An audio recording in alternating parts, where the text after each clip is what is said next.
Welcome to the Counselors of Real Estate's Top 10 podcast series. In these 10-minute episodes, we'll discuss one of the prevailing 2021-22 top 10 issues affecting real estate. I'm your host, Jonathan Schein, CRE, CEO and Executive Director of the Real Estate Limited Partner Institute. Counselors of Real Estate are trusted advisors finding solutions to complex real estate challenges. Experienced, innovative, and credentialed problem solvers, counselors practice in 20 countries and offer expertise in 50 real estate disciplines across all asset types and classes. Each has earned the prestigious CRE designation. Our guests for this episode are Noah Shlaes, CRE Emeritus, President of Shlaes & Company in Oak Park, Illinois, and Tom Shircliff, CRE Co-founder and Principal of Intelligent Buildings in Charlotte, North Carolina. Noah and Tom co-authored the narrative supporting the number 2 issue of this year's compilation of top 10 issues affecting real estate: technology, acceleration, and innovation. To review all of the issues in this year's report, visit cre.org/top 10. Welcome, Tom and Noah. Thank you. So you got it. Nice to see you. So Noah, we realize that change is hard, and changes in technology are especially so. We've adapted more technology in the last year and a half than we probably normally would in 5 years. So what are the biggest challenges, especially those affecting real estate? Well, the overarching theme that we're seeing is what we call the golden age of the late adopter. I'm an early adopter, and I was doing a lot of this stuff a long time ago, so it made it relatively routine. But those who were reluctant to take on the changes that technology could let them do were forced to do so in the last year. We saw remote work go up by 2.5 or 3 times during the pandemic, a 2.7 times increase in teleconferencing.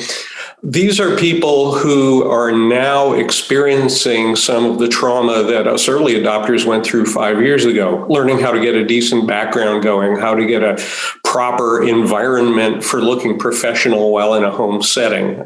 For example, I just locked my puppy up to keep it out of the podcast.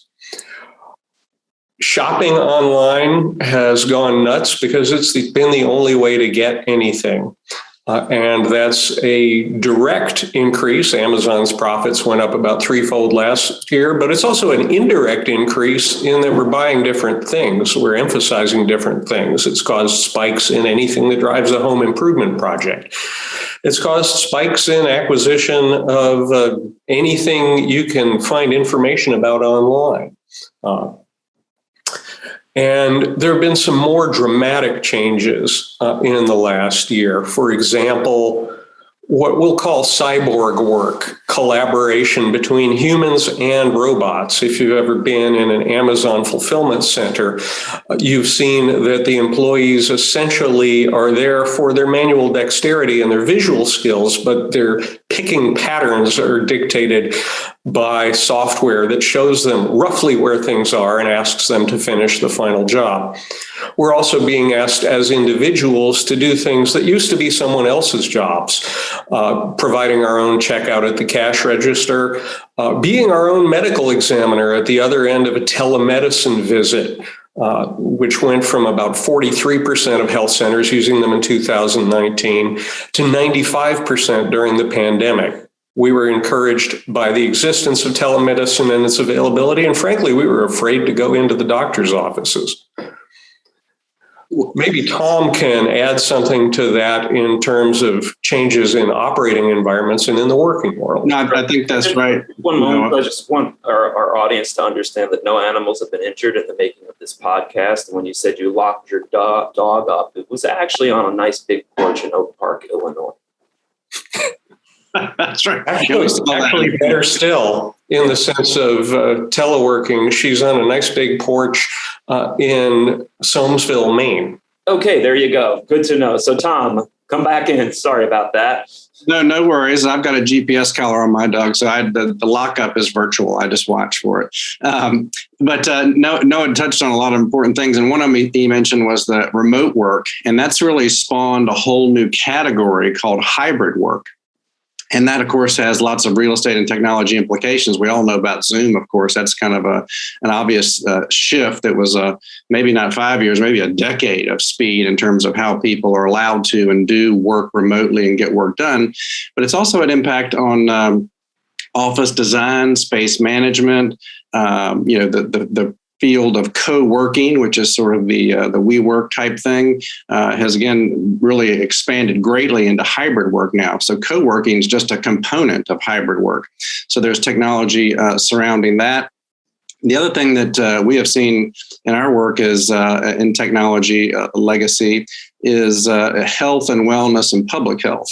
That all sounds maybe obvious, certainly from the public health perspective, but we're talking to a lot of folks in office buildings about air quality sensors, tracking CO2 and carbon monoxide, things that you were aware of in the past, but now you just have a heightened sense of awareness of that aren't really pandemic specifically related, but just this increased emphasis on a healthy place to work. Also, even idea of how much outside air per person now. It used to be in office buildings, you're trying to really minimize that because it was an energy and sustainability issue. And now there's this competing force, if you will, for that about more outside air is maybe considered healthier, even water safety and potable water and processed water. So I would summarize that by saying that in real estate, the hybrid work, health, wellness, and public health are having a tremendous impact in the technology that is required, but also in how we think about design and property management and other aspects of real estate. Well, Tom, you bring actually a good point before we get to another question is the whole idea of health. Now that I go into New York City buildings, someone at the front desk often takes my temperature. Do you see that there's a whole new retraining of management and health skills as we move forward?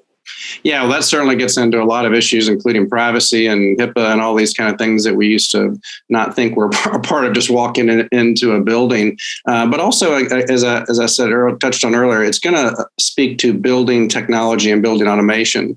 So when you walk in, unless for a minute you were talking about how the building will or won't let you in or wants to know about you. But the other side of this from an economic perspective is the tenants and the occupants. I want to know about the building and I want to know if it's healthy and safe to go in the building. So I think there's more societal issues on being screened and there's more technology issues on the occupant evaluating if they want to go in and having the building tell them if it's safe to go in, so to speak. Understood. And this brings us to another question, that the pandemic has been a stress test, revealing vulnerabilities, acceleration of trends, and the necessity for flexibility. Cybersecurity, supply chain issues, and price instability have been brought to the forefront. While some may say technology is sometimes part of the problem, more would say that technology is a bigger part of the solution. What's a timely example of technology being part of the greater good for commercial real estate? Well, I'll start with that one. And since you mentioned cybersecurity, there's technology, good and bad, if you will. And in the pandemic, we saw a tremendous spike in hacking and phishing and ransomware and all these bad things that you hear about. But what's interesting in our line of work in dealing with commercial real estate is that, I'll give you one example, facility contractors were opening up phishing emails at 7 times the rate of the general public. Now, I'm not talking about the volume that was coming in. That was greater. But for some reason, facility technicians, when they got an email sort of indicating something to do with the building, they would just open it. So, and just for the audience benefit, very briefly, I will say that when we think about cybersecurity, most people think importantly about credit card records, HR records, social security numbers. These are all very important things.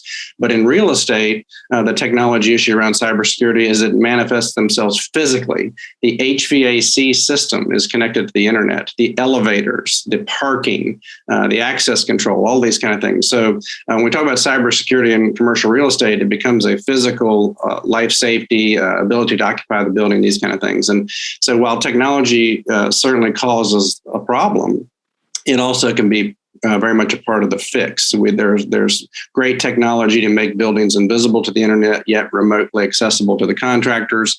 There's ways to audit and technicians and verify systems have been backed up. So I would say that in cybersecurity part of your question, it's both technology is both the problem and the fix. Wow. That's I would add to that that a couple of social trends have emerged. When you subject a system to stress, you discover things that were important that didn't seem that important. We've seen tremendous failures and log jams in the last year in the Suez Canal, in supply chains in general, in the Postal Service. And what we've learned is that reliability is not something that you can take for granted. My practice focuses on corporate real estate decision making.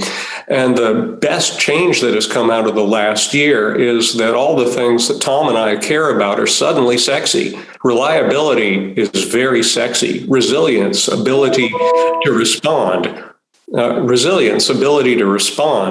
Is now something you can get funding for. You can get systems put in place.